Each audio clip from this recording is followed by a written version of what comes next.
Mesdames, Messieurs, bonjour, bienvenue dans le bœuf politique historique. Nous sommes mardi 8 octobre 2024.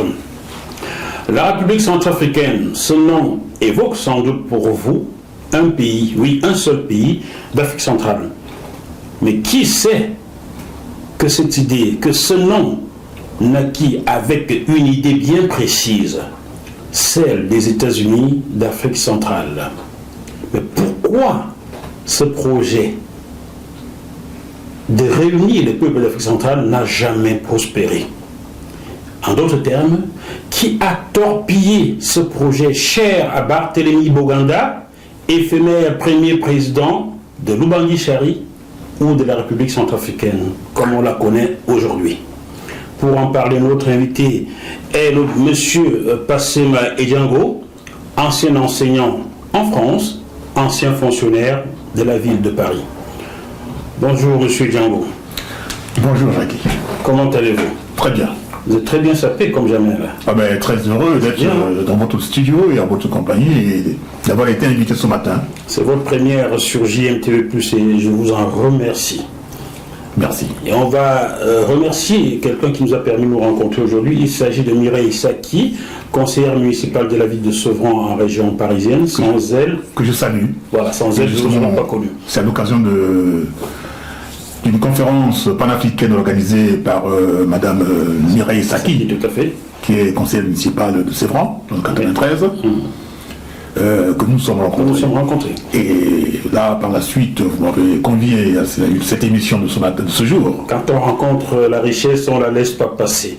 Et M. Edjango est une richesse, une très grosse richesse. Vous allez vous en rendre compte dans quelques minutes après cette plage de pub. Kezan vous invite à entrer dans une nouvelle ère digitale. Kezan ouvre une infinité d'opportunités avec un accès. JMTV+, dans le bœuf politico-historique qui reçoit ce matin du 8 octobre 2024 M. Passema Edjango, ancien enseignant en France, ancien fonctionnaire de la ville de Paris, aujourd'hui à la retraite, mais nous allons vite lui donner du travail sans bien sûr le payer, car on ne va plus le lâcher sur JMTV+, on va en faire un consultant. J'espère qu'il va accepter ce petit rôle que je lui confie devant vous. Je ne l'avais pas prévenu avant. Il n'y a pas de problème. Voilà, on ne le lâche plus, car il va nous apprendre beaucoup de choses. Alors, la République centrafricaine, aujourd'hui, est un pays, pourtant au départ, c'était une idée de réunir les peuples ayant pour usage les langues latines d'Afrique centrale. C'est-à-dire même l'Angola aurait pu faire partie de ces États-Unis-là. Le Tchad, la Guinée équatoriale, le Gabon, le Congo-Brazzaville, la RDC. Exactement. Je ne sais pas pour le Cameroun, car c'est un statut à part, c'est un pays bilingue. Le Cameroun devait faire partie. Bon, les anglophones, je ne sais pas ce qu'on a fait d'eux, on a l'éjecté. Mais bon, alors, comment est née l'idée de la République centrafricaine? Alors, il faut partir du fait que, d'abord, la République centrafricaine en question, qui devait regrouper l'ensemble des territoires qui étaient sous occupation française, puisque les uns autres parlent de colonisation, nous parlons d'abord d'occupation. La France occupe toute cette partie du continent africain, située sous l'équateur, la zone équatoriale, constituée notamment du Gabon, du Congo-Brazzaville, du Tchad et du territoire de l'Oubangui-Chari. En 2010, enfin en 1910, en 1910, la France lui attribue un statut. Lequel? Bon, de l'Afrique équatoriale française. Merci. Le baptiste de la région comme ça. On arrive dans les années 50, où la France est bousculée de partout, en Indochine, en Afrique du Nord, en Algérie, etc. Eh bien, et même au Cameroun, avec l'UPC, l'Union de population du Cameroun, où la France va utiliser d'abord le napalm pour éradiquer ce mouvement-là, brûler des villages entiers, commettre un crime contre l'humanité dans ce territoire, dans ce pays. Eh bien, il y a eu la guerre de Congo-Wara qui va se déclencher au niveau des populations centrafricaines, enfin, de l'Oubangui-Chari et du Cameroun à la frontière de deux pays, qui va durer de 1928 à 1931. Guerre du Congo-Wara au cours desquelles, qui remettait en cause la présence, l'occupation française et les exactions que la France commettait à l'égard de ces populations. Et bien face à tout cela, la France était contrainte de parler d'une certaine autonomie, de faire évoluer ces territoires, ce qu'ils appellent l'indépendance, qui pour nous d'ailleurs sera virtuelle, et qui est virtuelle jusqu'aujourd'hui. Et c'est là que intervient Barthélemy Boganda, qui en ce temps était député de l'Assemblée française, l'Assemblée nationale française, député français. Il représentait le territoire de l'Ubangi. Eh bien, Barthélemy Boganda, qui est né en 1910, et qui a été fait prêtre, qui était prêtre, oui, tout à fait. Notamment, eh bien, donc, c'était, il est en soutane, donc, l'évêché de Bangui va l'encourager à s'engager en politique, ce qui n'est pas le cas de Philbert Hulou au Congo-Brazzaville, puisque, voilà, le territoire voisin, qui est du Congo-Brazzaville, il y avait aussi un abbé, donc, Boganda devient abbé. Et c'est en tant qu'abbé que Boganda va se faire élire député à l'Assemblée nationale française. Tout à fait. Mais élu député à l'Assemblée nationale française, Boganda était resté très attaché au sort des siens en Afrique. Il n'a pas pensé à sa simple pensée. Il a pensé il est resté très peu présent à Paris, à l'Assemblée nationale. Puis il restait beaucoup plus dans sa circonscription électorale, qui est le territoire de Bangui-Charé, auprès des populations. Il était d'ailleurs agriculteur. Il a créé donc une société coopérative agricole qui faisait tourner. Tout à fait. Il plantait notamment le café, les cultures de rente. Voilà, exactement. Il était avec les populations qui étaient vraiment opprimées par les colons, enfin par les occupants français qui étaient là sur place, qui subivaient les exactions. Il les défendait. Et au moment où il était question de parler d'accession de ce territoire à l'indépendance, Boganda a eu l'idée de monter un projet. Boganda était panafricaniste. Ouais, ça. Parce que Boganda disait que ces territoires émiettés, si on les laissait accéder à l'indépendance de manière isolée, n'avaient aucune chance de survie. Ils ne seraient pas viables. Il fallait que les territoires de l'Afrique équatoriale, à savoir le Gabon, le Congo-Brazzaville, le Tchad et l'Ubangi-Chari, dans un premier temps, accèdent collectivement à l'indépendance, et ensuite, dans le cadre de ce qu'il appelait les États-Unis d'Afrique latine. Puisque tous ces pays-là étaient de langue latine. Français. Et ensuite, ça allait s'élargir au Cameroun, puisque le Cameroun était géré par la France. Était géré par la France, une partie. Voilà, une partie par la France. Et le Congo belge. Et RDC. RDC. Et ensuite, l'Angola, la Guinée équatoriale. Il a même pensé au Rwanda et au Burundi, ce qu'on appelait Burundi à l'époque. Oui. Donc, c'est ces grands ensembles qu'on appelle aujourd'hui la communauté économique des États centrales. Boganda y avait pensé. Oui. Maintenant, il était question de convaincre les représentants de différents territoires d'accepter le projet. Et c'est là que les occupants français, qui avaient une vision lointaine, trouvaient que c'était dangereux pour leurs intérêts. Comme toujours, quoi. Ils vont faire pression sur les représentants de ces territoires, du Gabon, Léomba, du Congo-Brazzaville, Philbert Hulou, du Tchad, Lisette, pour qu'ils puissent torpiller le projet. Il n'y avait pas aussi André-Marie Bida, même s'il n'était pas, on n'a pas encore pensé à lui. Oui. André-Marie Bida avait été infirmier. Oui, du côté camerounais. Voilà, qui était contre. Enfin, qui exécutait la volonté de leur maître. Volonté du maître. Donc ces vassaux vont s'ériger contre le projet de Boganda. Et on arrive donc à l'année 1958. Il va envoyer des émissaires, le professeur M. Abel Goumba, qui était notamment son bras droit, va aller à Brazzaville, à Libreville, au Tchad, pour essayer de discuter avec les uns et les autres. Ça n'a pas marché. Au Congo-Brazzaville, Opango était pour le projet. Mais l'abbé Philbert Hulou, lui, était contre. Avec l'évêché de Brazzaville. Qui a réussi jusqu'au dernier moment, le Congo-Brazzaville acceptait, s'il n'y avait que Opango. Mais Philbert Hulou, avec l'appui de l'Église et des Français. Il faut bien le dire. Ah oui, de l'Église catholique. L'Église qui présente des excuses maintenant pour son rôle dans l'esclavage, dans la colonisation. Dans les drames, dans les crimes de la construction du chemin de fer. Pauvres des nôtres qui vont tuer l'Église. Bon. Voilà. Donc, tous ces gens-là, ces représentants de territoire, poussés par la France, par les Français, vont torpiller ce projet. Et le 1er décembre 1958, Barthélemy Boganda a été obligé de circonscrire le projet de la République centrafricaine au territoire de Lubangui-Chari. Pourquoi? Parce que Boganda se disait que les États-Unis d'Afrique latine vont constituer une république unitaire, pas une fédération. Unitaire. Une république unitaire, avec comme province le Gabon, la province du Gabon, la province du Congo-Brazzaville, enfin du Congo, ce qu'on appelle le Congo tout court, la province du Cameroun, la province du Tchad, et les différents territoires devaient être des provinces de cette république unitaire qu'il avait élaborée. Pas une fédération d'États. Pas comme l'AES aujourd'hui, non, un pays. Un pays. Un seul. Un seul pays avec différentes régions organisées. Eh bien, il garde donc le concept de république centrafricaine. Donc, ceux qui nous écoutent, celles et ceux qui nous écoutent, doivent comprendre que lorsqu'ils entendent république centrafricaine, il s'agit d'un ensemble constitué du Gabon, de la Guinée équatoriale, de l'Angola, du Cameroun, du Tchad, de la République démocratique du Congo-Brazzaville, du Rwanda, du Burundi et de l'actuelle Centrafrique. Voilà ce que c'est que la République centrafricaine à l'époque, en 1958.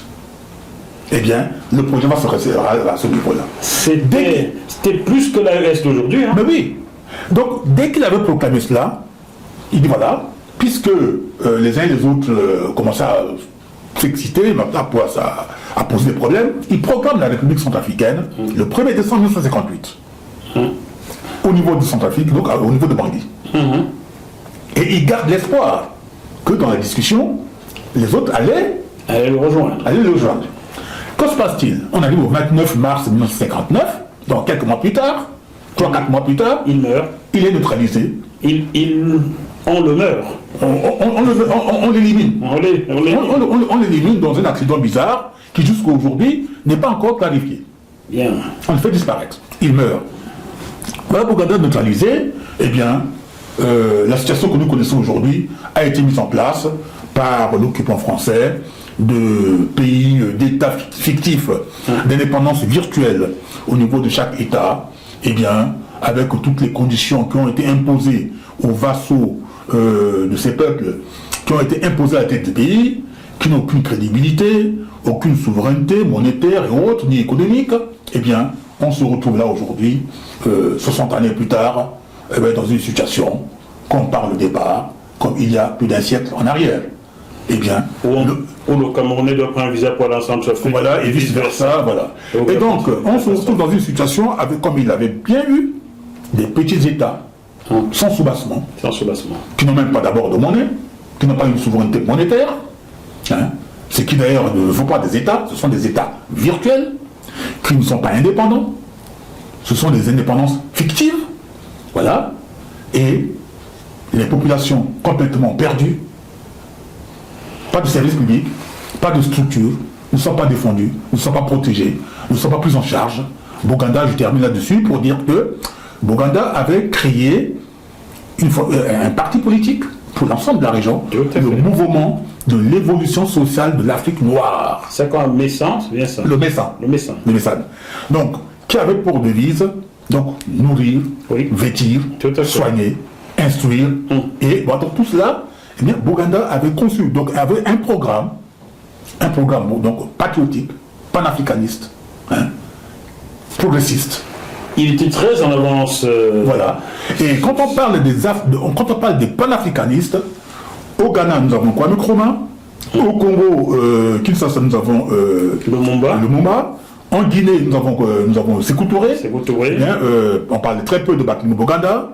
Il appartient aux Centrafricains, aux Africains, aux Bantous. C'est pour ça que je vous ai invité. Voilà, aux Bantous de creuser et de dire, mais oui, écoutez, mais comment se fait-il que... Bon, on parle de la CEDEAO, on parle de la CEMAC ou de la CAC, de l'Afrique centrale.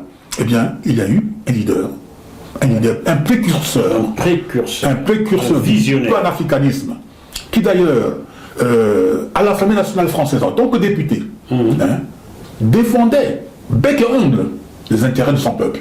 Et il faut noter également que, en tant qu'abbé, Boganda a été affecté à l'intérieur du pays, à Bambari. C'était souvent des affectations disciplinaires, là, voilà. des punitions, Oui. parce qu'ils prenaient des positions qui dérangeaient l'Église. Exactement. Oui, ça, je l'ai bien lu. Hein. Où il officiait. Il officiait à Bambari, à Grimari. L'Église catholique n'avait pas réussi à s'implanter à Bambari, dans ce qu'ils appelaient un pays banda. Le banda, Pays banda, voilà, une des compositions du peuple centrafricain. Donc en pays banda, l'Église catholique avait du mal à pénétrer. Parce que ceci avait toute une organisation traditionnelle qui reposait sur des sectes d'initiation, les Sabangé, les Ngakola, les Ibishi, les Iluwu, donc qui sont notamment donc des cercles initiatiques dans lesquels les jeunes étaient formés. Eh bien, l'Église avait du mal à percer. Donc, l'occupant français percevait très très mal ce qui se passait au sein de ce peuple dit Banda. Alors donc, on envoie Boganda à Bambari, qui devait officier là-bas. Boganda de Bambari à Grimari, eh bien, avait la foule qui le suivait. En tant qu'Africain, il avait surtout économiquement organisé ces gens-là. Voilà pourquoi le peuple le suivait. Le peuple le suivait. Et là, c'était mal vu par l'Église catholique, chrétienne, apostolique. Ces gens-là. Ceux qui prennent le bien, là. Voilà. Les pillards, les spiritains, les fameux spiritains qui continuaient à être vénérés par les Africains égarés et perdus. M. Sanga Nyamding, arrêtez d'aller à Lourdes. Vous avez compris? Donc, et finalement, ils vont retirer Boganda de Grimari, on va l'envoyer à Bangassou. Ouais. On va l'envoyer à Bangassou. Et Rebelote? Pareil. Et donc, c'est là que Boganda va se retrouver député, homme politique, jusqu'à ce que, avec l'aval de l'Église catholique, il va être ainsi neutralisé. Le 29 mars 1959. Et depuis, la République centrafricaine, eh bien, quand Boganda est neutralisé, son bras droit qui est M. Abel Goumba, qui était médecin à l'époque, parce que Boganda était le premier centrafricain à avoir le baccalauréat. Tout à fait. Il a fait le séminaire de Kinshasa, alors la région de Kinshasa. Ensuite, il a été envoyé au Cameroun. Au Cameroun, tout à fait. Voilà. Il a étudié en Voli. Il a été envoyé au Cameroun. J'ai vécu à côté de Voli, à Diémassi. Voilà. Je connais le coin. Boganda était au Cameroun, il a été formé là-bas, il s'est revenu, il a été donc consacré prêtre, donc à l'abbé Boganda, afin de s'engager en politique. Et là, Boganda a œuvré. Une fois que Boganda est neutralisé, son bras droit, son collaborateur direct, qui était Abel Goumba a fait la connaissance. Boganda et Abel Goumba sont connus à Grimari. Quand Boganda venait officier à Grimari, Abel Goumba allait fréquenter le collège. Ils sont connus là. Et quand Boganda s'est engagé en politique, ils sont restés ensemble. Jusqu'à ce que, quand Boganda est devenu chef du gouvernement, Abel Goumba était le ministre de l'économie du gouvernement Boganda. Tout à fait. C'était le numéro 2 du régime Boganda. Tout à fait. Boganda éliminé en 59, Goumba automatiquement lui succédait. Rapidement, eh bien, l'occupant français, avec les curés et autres de la place, vont écarter Goumba pour mettre un David Dacko, qui n'avait rien d'un homme d'État. Maniable à merci. Eh bien, on va l'imposer à la tête du pays, on va écarter Goumba. Et ainsi, obliger Goumba finalement à quitter la Centrafrique, à s'exiler, pour aller travailler pour le compte de l'OMS, alors que le pays avait besoin de médecins. Le seul médecin le plus qualifié du pays, on le sort du pays, on l'envoie à l'étranger. C'était les conditions qui lui ont été posées. Lui qui voulait rester à Bangui, travailler en Centrafrique, eh bien on dit non. Si tu restes ici, tu rentres en prison, tu le choix entre la prison, ou aller à l'extérieur. Et une chose, quand Boganda était abbé, il était le seul abbé africain.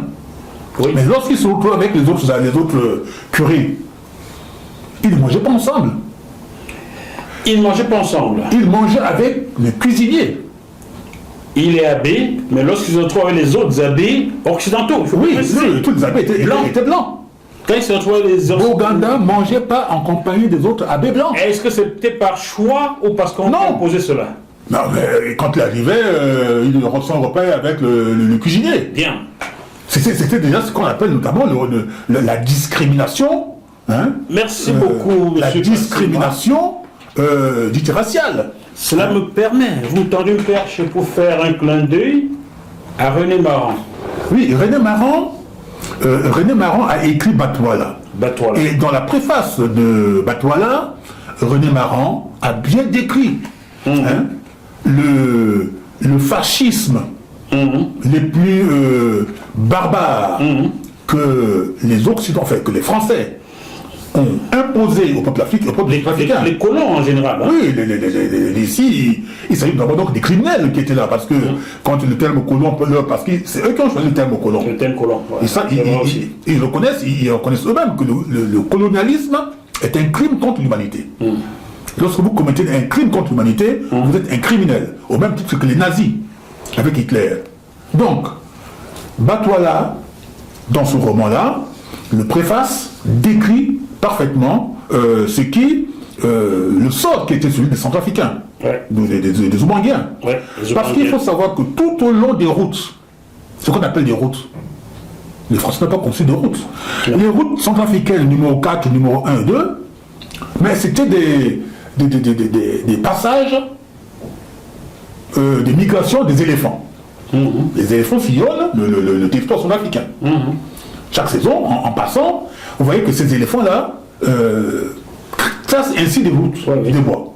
Et quand l'occupant est arrivé, avec les colonnes marchands, les colonnes des Français qui avaient à leur disposition des centaines de porteurs et de tirailleurs sénégalais qui sont plus depuis Dakar pour traverser toute l'Afrique en passant par l'état du Bornou au Nigeria pour arriver chez nous en Centrafrique, en Afrique centrale, eh bien, ils suivaient ce chemin qui était tout tracé. Par les éléphants. Par les animaux, les éléphants essentiellement. Et qu'est-ce qu'ils ont fait? Ils se sont lancés dans une véritable représaille des populations d'Afrique centrale, détruisant des villages, obligeant les villages qui étaient autonomes, souverains et qui vivaient de manière autonome à se regrouper. Dans un seul. Ils vont créer ainsi des grands villages tout au long de ce passage-là. C'est ainsi que vous voyez que de Bangui jusqu'à Bilao, en passant par Damara, Sibu, Tchiklibari, Bobari, Ipi, Bria, pour aller à Ouadagale, Yalinga jusqu'à Bilao, pour aller jusqu'au Soudan, eh bien, c'est une voie tracée par des éléphants.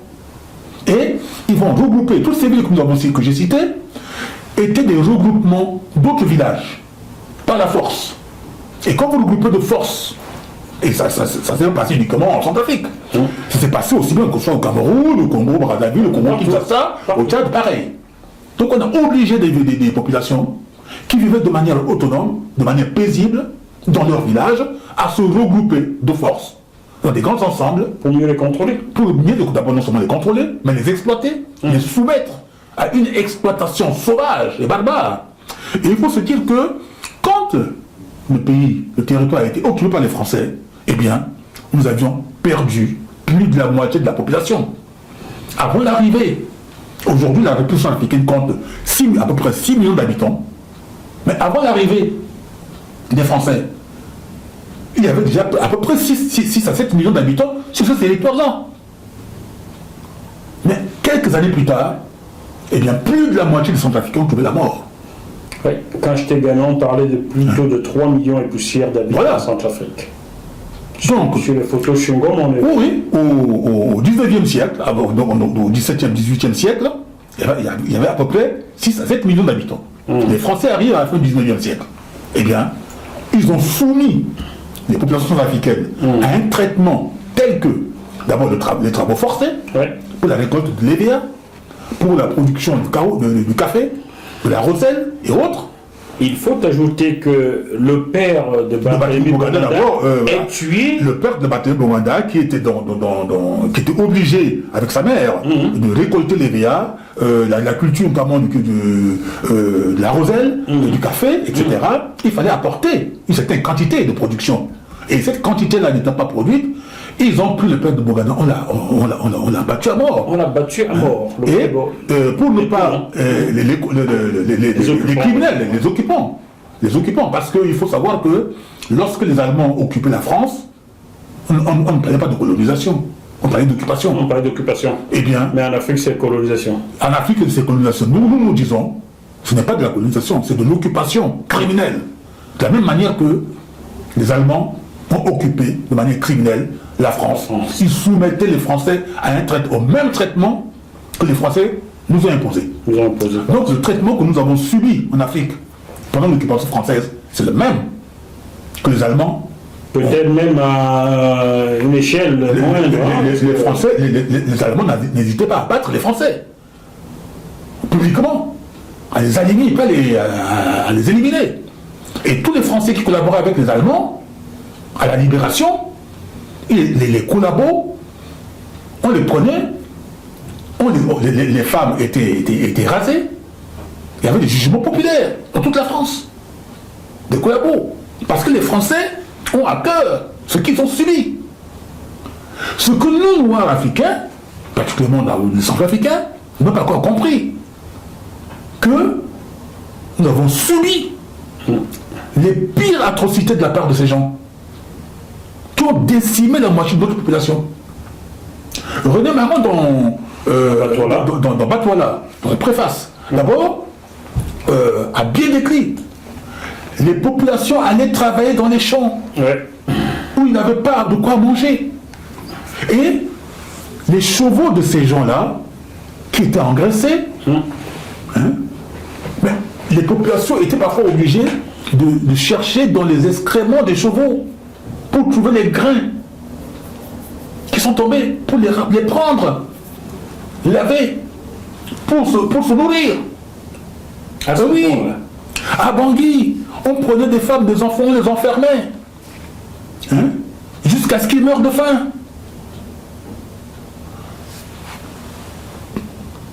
Nos parents... C'était la Shoah avant l'heure. Nos parents... un génocide. L'occupation de notre pays par la France était une occupation génocidaire. De nos pays, parce que c'était pas... De nos pays, de toute l'Afrique centrale. De manière globale, quand je parle de nos pays, ça veut dire que de la région de l'Afrique équatoriale. La région de l'Afrique équatoriale. Et sans parler de la construction du chemin de fer. Au moment de la construction du chemin de fer, il a fallu ratisser dans toute la région, jusqu'au Tchad. Il fallait ratisser, prendre les populations pour les emmener à la construction de la ligne du chemin de fer. Du travail forcé. Des travaux forcés. Ils ont fait venir des Chinois pour la construction du chemin de fer. Mais les Chinois n'ont pas tenu. Ils sont partout en Chine. Le chemin de fer Congo-Océan, comme on le dit, de Brazzaville à Pointe-Noire, la construction, nos parents qui partaient. Vous avez aujourd'hui, à Brazzaville, des ressortissants des différentes régions, du Centrafrique et du Tchad. Vous avez des populations de Bambari qui sont au carrefour de Lomba, à Libreville au Gabon. Oui. Partout, des Camerounais. D'où l'aberration de la carte de séjour dans certains pays. Ben oui, parce que tout simplement... Je le décris dans mon livre, ils ont vendu mon frère, vous pouvez le trouver. Voilà.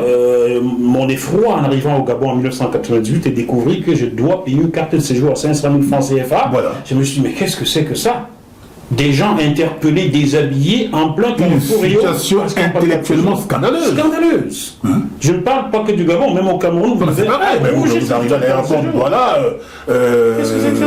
Ils vont vous créer tous les problèmes du monde. Qu'est-ce que c'est que ça? Alors que les occupants criminels, qui sont les Européens, ils sont passés donc à un autre étage, et ils règlent leurs problèmes, ils circulent librement. Je peux vous le dire.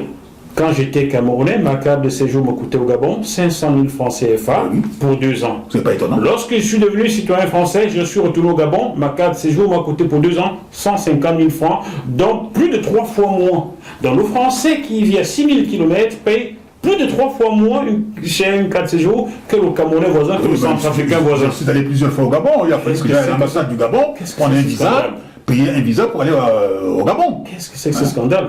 Donc le problème qui se pose, c'est que aux Africains, à nous aujourd'hui, et à la jeunesse africaine, de se dire, il faut prendre les taureaux par les cornes.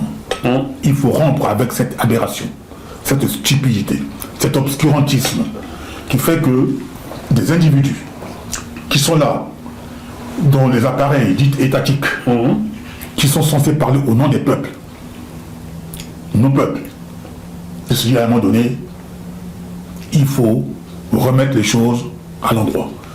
mettre l'église, enfin mettre en tout cas l'arbre à palabre au cœur du village. Pas l'église, mais l'arbre à palabre au cœur du village. Et là, pour que tout le monde s'y réunisse, se regarde droit dans les yeux et trouve des solutions. Nous avons des solutions. L'État, tel qu'on le conçoit aujourd'hui, est né en Afrique. Nous avons l'occasion de voir que l'être humain est apparu en Afrique. En Afrique, en effet. C'est en Afrique, dans la région des Grands Lacs, que l'humanité est née. Et c'est dans cette Afrique-là que les civilisations, telles que nous les connaissons aujourd'hui, dont certains se targuent de parler d'histoire ou de civilisation, eh bien c'est nous qui sommes les fondateurs des civilisations. Tout à fait. Nous sommes les créateurs de civilisations. Donc à nous de reprendre les choses en main et de se dire, eh bien nous allons bâtir des États, comme ça a été le cas. Et je ne vais pas empiéter notamment sur pas mal de sujets que tu auras à me soumettre et dire que nous y reviendrons. Donc, bâtir des États protecteurs, des États qui prennent en considération l'histoire de nos peuples, qui prennent en considération les intérêts des peuples, qui prennent en considération les aspirations des peuples, répondre à leurs besoins, faire en sorte que les peuples noirs recouvrent leur fierté, leur dignité. Leur dignité, tout à fait. Ce que je pourrais donc te dire. Alors, on va revenir sur Boganda dans quelques minutes, mais avant, je vais vous lire une petite partie de la 4e page de couverture de ce livre que je vous recommande fortement. Vous allez apprendre ce qui se passait en Ubangui Chari dans les années 1910-1920, car le roman Batouala fut écrit avant 1921.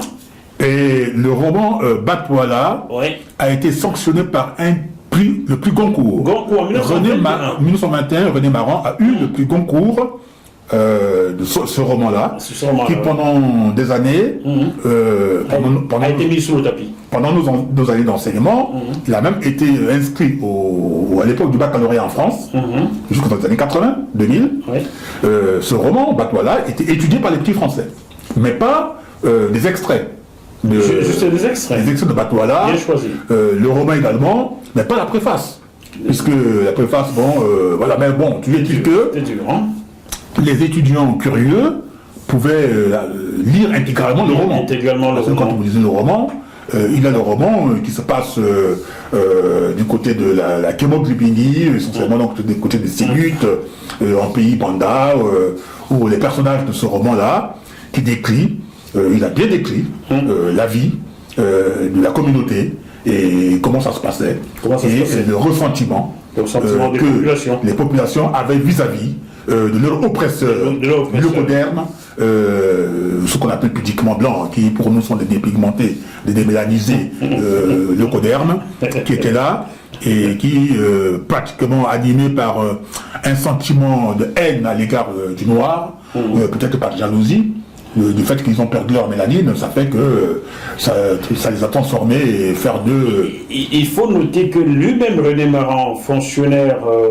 français, originaire de Martinique, mais né à Bordeaux, était discriminé dans ce... Oui, René Maran, d'abord de père et mère guyanais, qui était en déplacement, qui venait en Martinique pour la métropole, et ils étaient à bord des navires, et c'est ainsi que du 5 novembre, par là, si j'ai bonne mémoire, 1887, il va naître en Martinique. Mais c'est un Guyanais. Oui. Il va naître en Martinique. Bon, voilà. Le droit du sol, hein. Voilà, le droit du sol, donc il est martiniquais, de naissance. Mais arrivé à Bordeaux à l'âge de 4 ans. Il arrive à Bordeaux. Ses parents son père étant affecté au Gabon. Au Gabon, ensuite il arrive au Gabon, il a 10 ans. Voilà. De Gabon, il arrive à Bangui. Voilà. Donc il revient à Bordeaux. Il fait ses études. Il rencontre Félix Eboué. Qui a 3 ans de plus que lui d'ailleurs. Et de là, il repart en Afrique. Il se retrouve à Bangui. On l'a fait en Ubangui Chari. En Ubangui Chari, voilà, comme fonctionnaire colonial, voilà. Voilà. Donc, je vous lis la 4e de couverture de ce livre que je vous recommande. Le grand chef Batouala ne peut plus dormir comme avant dans la quiétude de la haute brousse. De nombreux soucis l'empêchent de rejoindre le doux feu intérieur du sommeil. Ses fonctions rituelles, la proximité des chasses, l'éloignement manifeste de sa femme, propre en suspension, et surtout, Cette sourde rumeur qui répète que l'homme blanc je reprends cette phrase, elle est importante, et surtout, cette sourde rumeur qui répète que l'homme blanc accable l'homme noir et le traite moins bien que son chien. Batouala pourra-t-il encore vivre heureux au bord du grand fleuve Niubangi? Batouala est le premier roman nègre écrit par un nègre. Son auteur, un fonctionnaire antillais du ministère des colonies, soulève en 1921 un vent de scandale et pourtant, cette même année, il remporte le prix Goncourt. La lecture de ce roman et de son impérative préface permettra aux élèves de comprendre le contexte dans lequel ont pu naître une telle œuvre et un tel paradoxe. Elle leur permettra aussi de découvrir un des premiers textes de la négritude, mouvement littéraire et artistique du XXe siècle, qui entraîna l'émergence d'une culture noire et de sa conscience. Il faut dire que les intellectuels blancs parisiens de l'époque n'avaient jamais pardonné à René Maran d'avoir écrit ce roman qui remettait fortement en question l'occupation française dans ce pays d'Afrique centrale et dans tous les pays francophones. René Maran reçut des milliers de lettres d'insultes après ce prix Goncourt. René Maran fut totalement appauvri. Il mourut pauvre, ses droits d'auteur gelés. Sa veuve Camille, pas brûlée par le soleil comme nous, Camille était plutôt blanche, fut nourrie par Léopold Sédar Senghor qui, par compassion, l'a pris sous son aile à Dakar, l'a nourrie jusqu'à la fin de ses jours. En 1917. Aujourd'hui, que sont devenus les droits d'auteur de René Maran? Point d'interrogation. Franklin Nyamsi, ce qu'il t'arrive est ce qui est arrivé à René Maran. Il y a un siècle qu'on a traité ainsi René Maran, un siècle après c'est pas fini. Ce qui arrive à beaucoup de panafricanistes aujourd'hui ne date pas d'aujourd'hui, ça date de plus d'un siècle. Ça veut dire qu'en France, on ne tire pas des leçons de cette turpitude. C'est en cela que il y a lieu de revendiquer, enfin d'exiger plutôt, des réparations. Parce qu'à un moment donné, il faut avoir ce courage. C'est un pays qui se courage. Il faut mettre en avant ses droits à réparation. Le peuple noir, pendant très très longtemps, a eu contre lui une alliance de tous les autres peuples. Par des brimades en tout genre. Peut-être que c'était les Slaves. Quand nous disons les autres peuples, eh bien, les Slaves étant très loin. Je parle des Slaves. Hein. Oui, les Slaves, c'est-à-dire que les Slaves étant loin. Les Russes, les Slaves qui sont donc très loin, n'étant pas en contact direct avec le continent africain, n'étaient pas en contact avec. Mais par contre, il faut savoir que ce qu'on appelle aujourd'hui les Occidentaux, ils sont d'origine slave. Ah, eux aussi. Les Occidentaux viennent de là-bas, viennent du Caucase. Le Caucase, c'est là qu'on les appelle les Caucasiens. D'accord. Ce que nous appelons aujourd'hui les Occidentaux, mais ils viennent de cette partie du monde. Des steppes d'Asie centrale. Du Caucase, la région du Caucase que nous connaissons aujourd'hui, qui est rattachée à qui est une partie de la Russie, hein, au sud de la Russie. Hein. Et donc ces Occidentaux dont on parle, depuis l'Irlande, l'Islande, l'Angleterre, la France et autres, mais ils viennent de là-bas. Ils viennent de là-bas, et ça remonte pas très loin. Revenons sur René Maran. Est-ce que vous savez où il a été inhumé? Alors, je vous donnerai copie. J'ai cherché, j'ai trouvé, j'y suis allé. Je vous donnerai copie. Je ne vais pas communiquer à l'antenne car si nous nous mettons à faire des pèlerinages là-bas, il y a de fortes chances qu'on déplace ces ossements. Ah oui. Il y a de fortes chances. Ah oui. Je connais la France. Non, mais oui, j'allais l'oublier. Je vais rien dire. En région, enfin, dans Paris. Dans Paris. Dans Paris, oui, dans Paris. J'ai retrouvé. Ceux qui voudront savoir, contactez-moi, écrivez-moi via jmtvplus.com et je vous y amènerai volontiers, mais on ne fera pas beaucoup de bruit car il est temps que les Noirs arrêtent de faire de bruit, qu'ils agissent au lieu de bavarder. Voilà. Donc, oui. Revenons sur Barthélemy Boganda.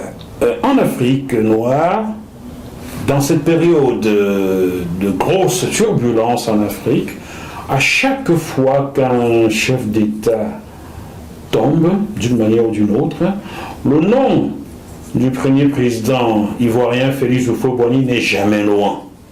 C'est ce Félix Houphouët-Boigny qui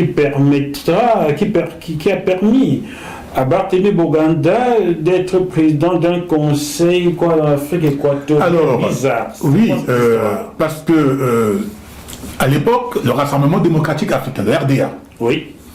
s'est constitué à Paris. Mhm. Et Boganda n'en fait pas partie. C'est constitué à Paris. Les représentants des territoires occupés par la France, des territoires africains occupés par la France, vont se regrouper dans ce fameux rassemblement dit démocratique Dit africain. démocratique africain.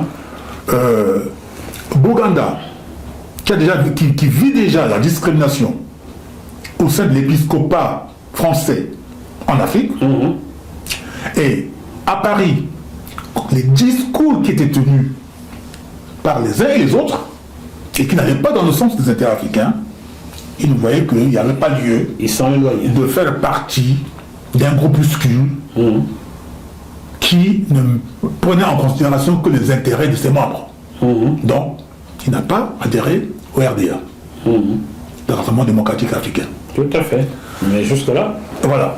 Or, il s'est trouvé que, au moment de cette évolution dont nous avons parlé, les soubresauts, les difficultés auxquelles se trouvait confrontée la France, aussi bien au Cameroun avec l'UPC, en Afrique du Nord avec l'Algérie, le Maroc également qui bougeait avec le roi Mohamed la guerre du Rif. avec le roi Mohamed V, qui d'ailleurs va être déporté à Madagascar, en Tunisie, voilà, donc dans toute l'Afrique du Nord, même partout en Afrique d'ailleurs, et en Indochine, eh bien, il était question de regrouper ces vassaux africains. Tu les regroupes ou bien les contrôler. Voilà, pour qu'ils puissent servir ainsi de garde-fou, de bouée de sauvetage pour la France. Toujours. Et c'est là que Boganda, quand il lance le MESAN, le mouvement de l'évolution de l'Afrique noire, le mouvement de l'évolution sociale de l'Afrique noire, donc le MESAN, avec les objectifs qui s'est fixés, les regroupements allaient se faire. Et Houphouët-Boigny, le représentant de la France-Afrique, Toujours. à l'époque, donc, le Houphouët-Boigny va dire, mais écoutez, il y a un problème qui se pose.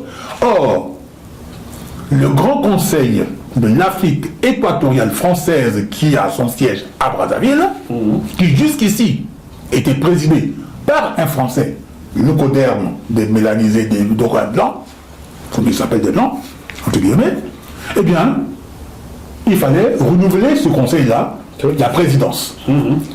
Alors, ils ont pensé que, pour calmer l'ardeur De Boganda. de Boganda, on va le mettre à la tête de ce grand conseil. Pour lui donner des honneurs. Voilà. Mais c'est un poste honorifique, qui ne confère aucun privilège, Absolument. qui n'a aucune influence sur... C'était l'histoire du vieux nègre et la médaille. Donc, Boganda accepte, il est président du Grand Conseil de l'Afrique équatoriale française, donc à Brazzaville. À Brazzaville, oui. Question tout simplement d'abord de lui prendre du temps. Ça, c'est en 1956. Voilà, de lui prendre du temps. Donc 3 ans, donc 2 ans avant la proclamation de la Révolution africaine. Tout à fait. Parce qu'il a déjà vers ce point, je pense qu'il était en train de contacter les uns et les autres pour constituer les États-Unis d'Afrique latine. Eh bien, pour lui prendre du temps, pour... On occupe avec quelque chose voilà. qui ne vaut rien. Il se retrouve là-bas à gérer une structure qui est composée exclusivement de blancs. De blanc. Parce que l'AEF, tous les fonctionnaires étaient des blancs. Tous ceux qui s'y trouvaient étaient des Blancs. Eh bien, les représentants du territoire se réunissaient de temps en temps. Donc, du coup, ils se retrouvaient seuls parmi les Blancs. C'était un peu la Kanaki d'aujourd'hui, quoi. Exactement. Il était le seul, donc il est le président du conseil, mais tous les membres du conseil, tous ceux qui faisaient fonctionner le conseil étaient des Blancs. Voilà. Une manière donc de le neutraliser. Et Houphouët a joué un rôle important là-dessus. C'est Houphouët qui était l'initiateur de cette neutralisation. Comme toujours, c'est toujours Houphouët qui est dans tous les sales coups. Il va être neutralisé, il va se mettre à la tête de ce conseil, et à ce titre, eh bien, il va rester là jusqu'à ce que son projet échoue pour que finalement on le neutralise, on l'élimine. Et Dacko va se mettre en place. David Dacko va être installé à la tête du pays. L'homme transparent. Là. Voilà. Alors, chers frères ivoiriens, lorsque j'entends certains parmi vous dire « Je suis Houphouëtiste, j'ai mal pour vous ». Un Africain qui connaît son histoire ne devrait jamais se revendiquer Houphouëtiste. Mais il faut se dire que la connaissance et le savoir libèrent l'être humain. Quand on n'a pas les connaissances nécessaires et les savoirs utiles pour naviguer valablement, que ce soit de manière aérienne ou de manière maritime, on ne peut que chavirer. On ne peut que sombrer. Eh bien, malheureusement, beaucoup d'Africains, un grand nombre, dépourvus de connaissances et de savoir, se lancent dans des incantations, dans le soutien de personnages sur lesquels ils n'ont pas de connaissances, des personnages sur lesquels ils ne connaissent pratiquement rien du tout. Absolument rien. Ils se contentent du superflu, de ce qu'on leur a mis dans la tête, de la lobotomisation de ces individus, de l'aliénation des uns et des unes, et c'est beaucoup plus simple de se vanter, de se réclamer des personnages fictifs qui en réalité n'ont joué aucun rôle dans l'intérêt des peuples présents, futurs et passés. Ce qui explique qu'encore aujourd'hui, partout en Afrique, oui, on se réclame de tel personnage, on se réclame de tel individu. Tout comme on se réclame de certains personnages fictifs, de certains personnages mythiques. Quand on parle du prophétisme, eh bien, il se réclame de certains prophètes. C'est ça. Qui en fait, sans savoir que sont des créations d'individus, d'êtres humains, qui ont créé d'autres êtres humains à qui ils ont attribué le patronyme de prophète. Des personnages uniques. Voilà. Donc voilà, monsieur Charles Vabé, mon frère, tu te réclamais au fouettiste et je te disais, quelle connerie. Monsieur, je savais quand même monsieur Maurice Kakou Blikaoui, qui était bras droit de Henri Conan Bédier, que j'ai interviewé il y a quelques années. Un fouettiste convaincu. Pardonnez-moi d'Henri. Il vaut mieux Henri ou non? Bien sûr. Parce qu'il faut quand même se dire qu'à chaque fois, dans l'histoire humaine, les individus, lorsque ils sont obnubilés par un personnage, eh bien, ils ne voient que le côté, ils ne voient que la face, la face du personnage. Ils ne peuvent pas faire l'effort de le contourner pour voir ce qui est derrière. Eh bien, quand c'est ainsi, on ne parle pas de connaissance, on ne parle pas de savoir, on parle d'une vision linéaire, on parle notamment donc d'une vision édulcorée.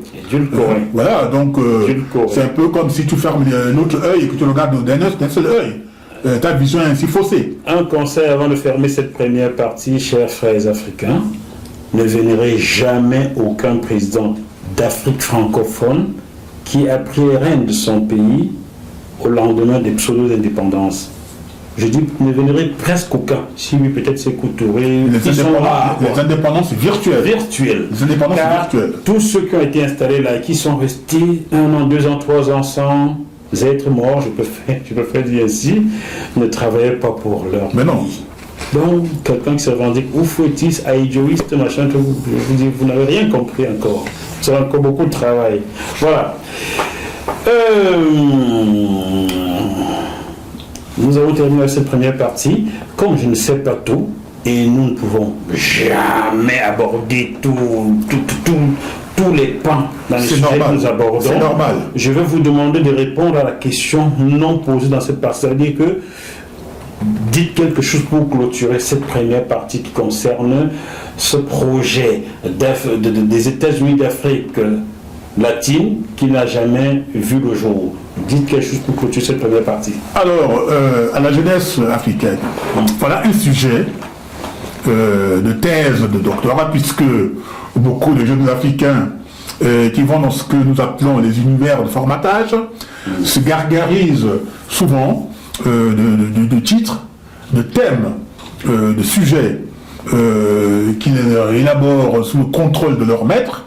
Eh bien, la question du regroupement des peuples d'Afrique centrale, d'Afrique équatoriale, dans un cadre étatique viable, qui a été le projet élaboré par Barthélémy Bokanda, doit faire l'objet de recherches, de travaux scientifiques, de travaux qui puissent ainsi vous amener à élaborer, à approfondir ce projet-là, et à aller dans le sens de propositions, de mise en place de structures, d'institutions dans lesquelles vous allez vous sentir à l'aise pour envisager l'avenir avec espoir et de manière digne et honorable.